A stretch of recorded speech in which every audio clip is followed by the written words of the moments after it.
చుట్టూ ఉన్న గది తిరుగుతున్నట్లు అనిపించడం, తల తిప్పినప్పుడు బ్యాలెన్స్ తప్పడం, కొన్నిసార్లు చెవిలో శబ్దం వినిపించడం వంటి సమస్యలను చాలామంది సాధారణ డిజీనెస్గా అనుకుంటారు. కానీ కొన్ని సందర్భాల్లో ఇవి వెర్టిగోకి సంబంధించిన లక్షణాలు కావచ్చు.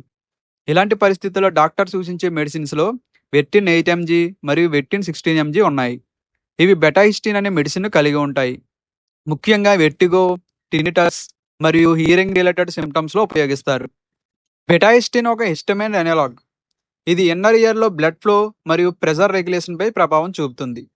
ఇన్నర్ ఇయర్లో బ్యాలెన్స్కి సంబంధించిన భాగంలో ఫ్లూయిడ్ ప్రెజర్ మారినప్పుడు కొంతమందిలో వెర్టిగో, టినిటస్ మరియు హియరింగ్ సమస్యలు రావచ్చు.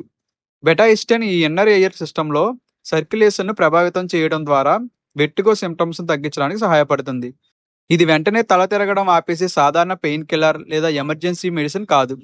రెగ్యులర్గా తీసుకున్నప్పుడు కొంతమందిలో సిమ్టమ్స్ తగ్గడానికి సహాయపడుతుంది.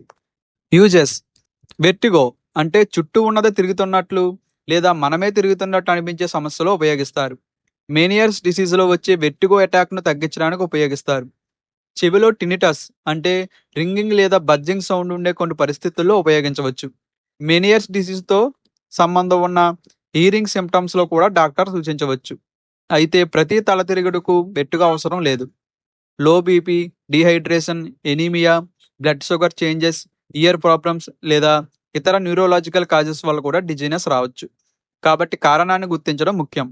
వెర్టిన్ 8 ఎంజీ, 16 ఎంజీ రెండింటిలో మెడిసిన్ ఒకటే, బెటాహిస్టిన్. తేడా డోస్లో ఉంటుంది. ఎంత డోస్ తీసుకోవాలి, రోజుకి ఎన్నిసార్లు తీసుకోవాలి అనేది సిమ్టమ్ సివియారిటీ మరియు పేషెంట్ రెస్పాన్స్ని బట్టి డాక్టర్ నిర్ణయిస్తారు. అఫీషియల్ ప్రిస్క్రైబింగ్ ఇన్ఫర్మేషన్లో అడల్ట్స్కి మొత్తం రోజువారీ డోస్ సాధారణంగా 24 ఎంజీ నుంచి 48 ఎంజీ వరకు ఉండవచ్చని పేర్కొంటుంది. ఈ టోటల్ డోసును రోజులు డివైడెడ్ డోసెస్గా ఇవ్వవచ్చు. ఉదాహరణకి డాక్టర్ 8 ఎంజీ ట్యాబ్లెట్ను రోజులో 3 సార్లు లేదా 16 ఎంజీ ట్యాబ్లెట్ను రోజులో 2 సార్లు లేదా 3 సార్లు ప్రిస్క్రైబ్ చేయవచ్చు. కానీ ఇవి ఎగ్జాంపుల్ మాత్రమే.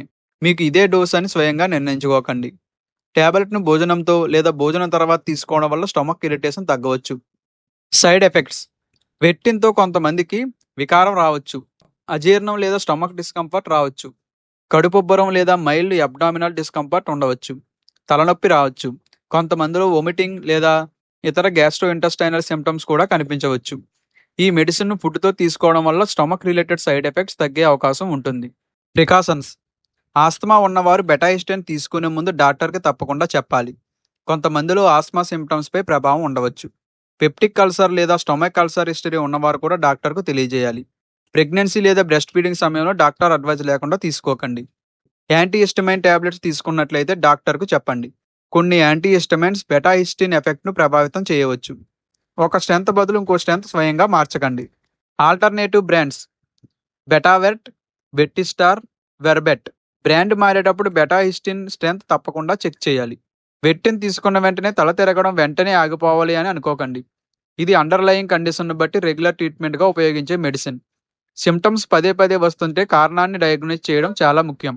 అలాగే ఒక్కసారిగా తీవ్రమైన వెర్టిగోతో పాటు మాట తడబడటం, ఒకవైపు చేతి లేదా కాలు బలహీనత, ముఖం వంకరగా మారడం, తీవ్రమైన హెడ్ఏక్ లేదా విజన్ ప్రాబ్లమ్స్ వస్తే దాన్ని సాధారణ వెర్టిగోగా భావించి వెర్టిన్ తీసుకుని ఇంట్లో ఉండకండి.